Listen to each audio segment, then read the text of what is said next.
Muy buenos días, mis queridos estudiantes. Vamos a continuar con el avance de un tema más en la materia de lenguaje que titula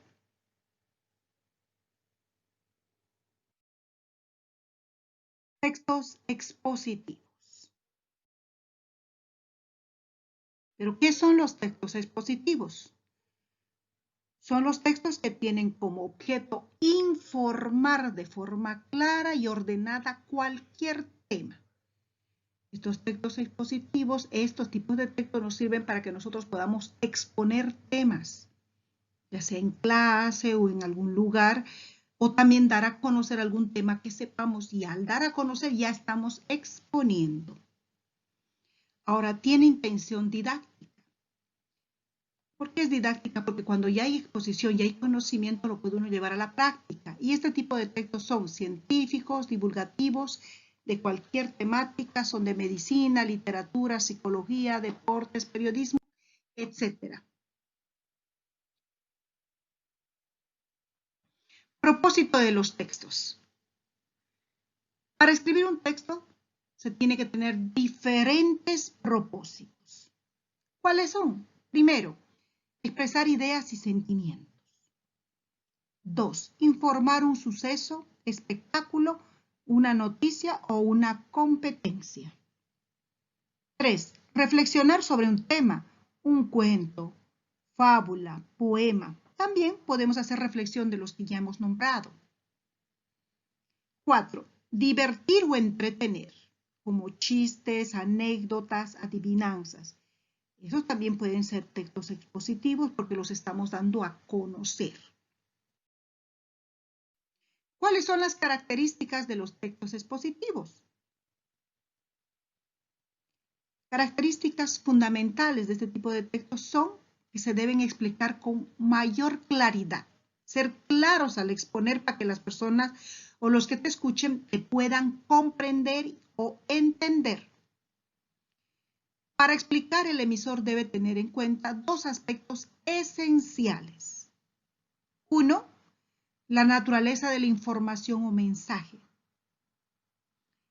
¿Qué tipo de texto es el que vas a dar a conocer? ¿Será económico, literario? Entonces tienes que ser claro y decirles y explicarles en qué consiste. También siempre es bueno dar ejemplos. El lenguaje y el vocabulario que uno vaya a utilizar tiene que ser de acuerdo a las personas que se les va a exponer. 2. El tipo de receptor. Las personas que van a recibir la información.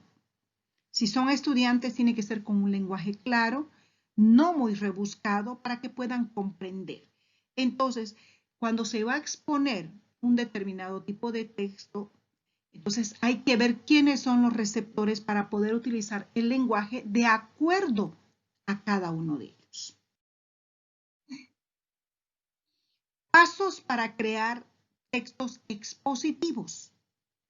Siempre es bueno tener en claro el tema que se va a exponer, saber qué tema, de qué vamos a exponer. Y el propósito, tener claro el propósito para el cual vamos a exponer ese tema. Por ejemplo, si hemos decidido exponer el tema de comprensión lectora, entonces el propósito es que nuestros estudiantes comprendan lo que leen.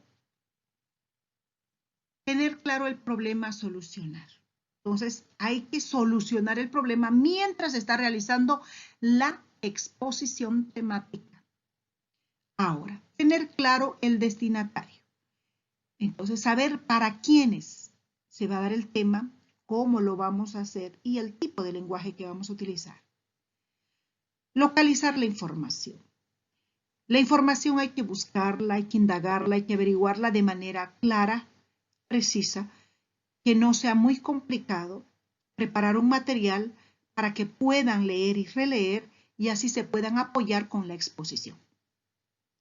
Luego, seleccionar la información más contundente. De todo lo que se ha preparado, se hace un resumen o una sinopsis para que los demás puedan comprender. Estructurar la información. También, al estructurar la información hay que darlo paso a paso, lo podemos enumerar, lo podemos hacer en forma de mapa conceptual y explicar detenidamente y de la forma más clara. Ahora, crearlo a partir de 3 pasos. Todo lo que acabamos de decir de cómo crear los textos expositivos lo podemos hacer de la siguiente manera, aplicando la estructura que utilizamos en todos los tipos de textos, ya sean narrativos, épicos, todo, que sea introducción, desarrollo y conclusión. Pero hablemos de qué es la introducción, porque esta es la estructura de los textos. La introducción es la parte inicial de un texto y la que representa o delimita el tema de exposición. O sea, es cuando presentamos el tema. Y ahí siempre hay que hacernos estas preguntas. ¿Para qué? ¿Cómo? ¿Qué?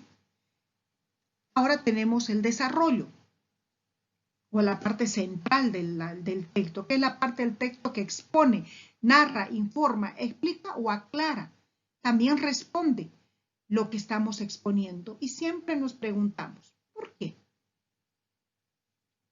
Y está la conclusión o la finalización, que es la parte final del texto en la que se sintetiza todo lo que se ha expuesto o también se recapitula la información para evitar algunos retrasos, algunas lagunas en el conocimiento. Y siempre hay que responderse a la pregunta, ¿qué debe hacerse? Entonces, estos tres elementos, estas son las tres preguntas de la estructura expositiva para desarrollar a cabo paso a paso lo que habíamos dicho, cómo crear los textos expositivos. Ahora, mis queridos estudiantes, estos es un mapa conceptual que es la síntesis de todo lo que les acabo de explicar. Pero vamos a hacer nuestra práctica. Una vez que ustedes copien esto, van a escoger entre estas lecturas que voy a mostrar a continuación, Dos duendes y dos deseos, En una noche de invierno, El alumno misterioso, El lobo y la grulla, La liebre y las ranas, La hechicera de los cuentos, El pingüino, La sopa de letras, La familia Picamármol, El tren que quería volar, Los dos patos y la tortuga y El murciélago. Estas son las lecturas que ustedes van a leer, pero no todas. Escojan una, la que más les gusta, pónganse de acuerdo entre sus compañeros para que no repitan. Y así, cuando nos toque nuestra segunda clase, ustedes me van a exponer lo que han comprendido de estas lecturas. Y así vamos a llevar a la práctica el tema expositivo. Ese fue nuestro avance temático en el área del lenguaje. Hasta nuestra siguiente clase, mis queridos estudiantes. Que Dios los bendiga a cada uno de ustedes.